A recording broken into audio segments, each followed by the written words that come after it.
அனைவருக்கும் வணக்கம். இந்த வீடியோவில் என்ன பார்க்க போனால் ஷிக்ஷான் நேரக்கா இந்த படத்தோட கதையை தான் பார்க்க போகிறோம். வாங்க ஸ்ட்ரெயிட்டாக படத்தோட கதைக்குள்ளே போயிடலாம். படத்தோட ஆரம்பத்தை ஒருத்தர் இறந்துட்டார் ஒரு ஊரில். அது ஒரு முஸ்லீம்கள் அதிகமாக உள்ள ஊர். அங்கே என்னென்னா எல்லோரும் மக்கள்லாம் கூடியிருக்காங்க. அப்போ ஒரு 4 சின்ன குழந்தைங்க அங்கே இருக்குது. 4 சின்ன குழந்தைங்க என்ன பேசிட்டுங்க, இவர் இறந்துட்டார், கண்டிப்பாக சொர்க்கத்துக்கு தான் போவாங்க. அதில் ஒரு குழந்தை சொல்லுது, அது எப்படி சொர்க்கத்துக்கு போவாங்க, இது ஏதாவது பாவம் பண்ணியிருந்தால் கண்டிப்பாக நரகத்தில் போய் எண்ணெய் சட்டியில் போட்டு வறுத்து எடுப்பாங்க அப்படின்னு சொல்லிட்டு அந்த குழந்தை சொல்லுது. அந்த குழந்தை சொன்னோடனே அந்த சின்ன குழந்தைங்க மட்டும் காப்பாற்றுங்கன்னு மட்டும் சத்தம் கேட்குது. உடனே அந்த குழந்தை பக்கத்து போய் பார்க்குறேன். பார்த்தா அந்த இறந்த பொண்ணு இருக்காங்கள்ல, அவங்க பக்கத்து ரூமில் கை காலெலாம் கட்டி ரொம்ப ரத்த கோலத்தில் ரொம்ப ரணகட முகத்தோடு இருக்காங்க. இவங்க கிட்ட போய் பார்க்குறாங்க. டக்குன்னு பயந்துட்டு ஓடி வந்துடுறாங்க. 4 சின்ன குழந்தைங்க யாருன்னா ஊரில் யாராவது இறந்துட்டா அவங்க நல்லபடியாக அவங்க ஆத்மா சாந்தி வேணும்னு சொல்லிட்டு பூஜை செய்வார் ஒருத்தர். அவங்களோட பசங்க தான் இந்த 4 பசங்க. இவர் மக்கள்கிட்ட என்ன சொல்லி இருக்கிறாங்கன்னா, நீங்கள் ஏதாவது பாவம் ஏதாவது பண்ணிங்கன்னா உங்களுக்கு கண்டிப்பாக நரகத்தில் எண்ணெய் சட்டியில் போட்டு வரப்பாங்க, கண்ணை குத்துவாங்க, கை காலை வெட்டுவாங்க, நாக்கு அறுப்பாங்க, இப்படி கெட்டது பண்ணாதீங்க அப்படின்னு சொல்லி எல்லாருக்கும் போதிச்சு வளர்த்துட்டுப்பார். இப்படியே சொல்லிட்டு இருக்கப்போ 15 வருஷம் கடந்து போகுது. 15 வருஷம் கடந்து போனால் இந்த 4 பசங்க நல்லா வளர்ந்து பெரியவங்களாகிறாங்க. பெரியவங்க ஆனவனே அந்த 4 பேரை லீவுக்காண்டி வீட்டுக்கு வந்திருக்காங்க. சமயத்தில் அந்த குடும்பத்தோட சின்ன பொண்ணு இருக்காங்க. அவங்க கணக்கில் 15 மார்க் தான் வாங்கிட்டு வந்திருப்பாங்கன்னு சொல்லிட்டு அந்த கம்மியாக மார்க் வாங்கியிருக்கிறத அவங்க அப்பாட்ட போய் காட்டுவார். அப்பா இந்த சின்ன பொண்ணு மேலே ரொம்ப ஸ்ட்ரிக்ட்டு. 15 மார்க் வாங்கினனால நைட்டு ஃபுல்லாக அவங்கள பெரும்பாலும் அடிக்கிறாரு. அதுக்கப்புறம் மற்ற 3 பசங்களாம் அந்த பொண்ணை சமாதானப்படுத்துனதுக்கப்புறம் சரி நம்மளாம் சேர்ந்து ஒரு மியூசிக் ஷோக்கு போகலாம் அப்படின்னு சொல்லி முடிவு பண்ணுறாங்க. ஆனால் அம்மா அப்பா இருக்காங்களே அப்படின்னு சொல்லி வீட்டில் இப்போ தான் திடீர்னு இறப்பு ஒன்று நடக்குது. உடனே இந்த 4 பேர் எப்படியாவது அம்மா அப்பா வரத்துக்கு முன்னாடி அந்த மியூசிக் ஷோக்கு போயிட்டு வந்துடான்னு சொல்லி நினைக்கிறாங்க.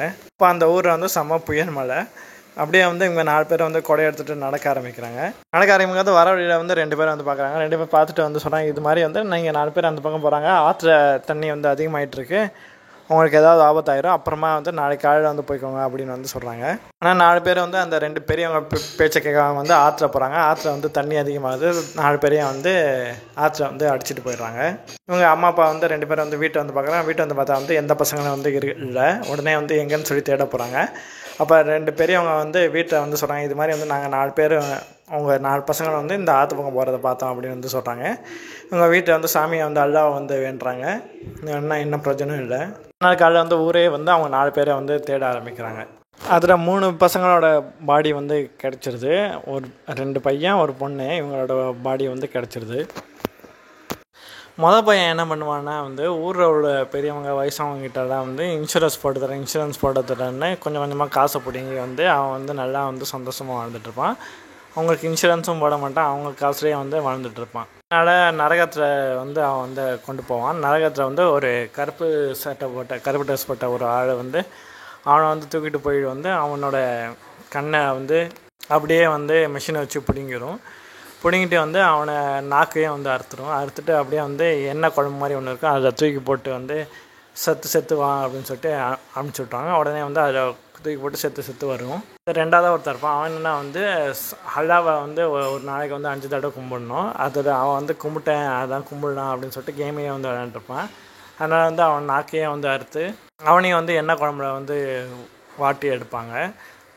3ஆவது ஒரு பொண்ணு இருக்காங்க. அவங்க என்னென்னா ஒரு பையன் சூசைட் பண்ணிப்பான்.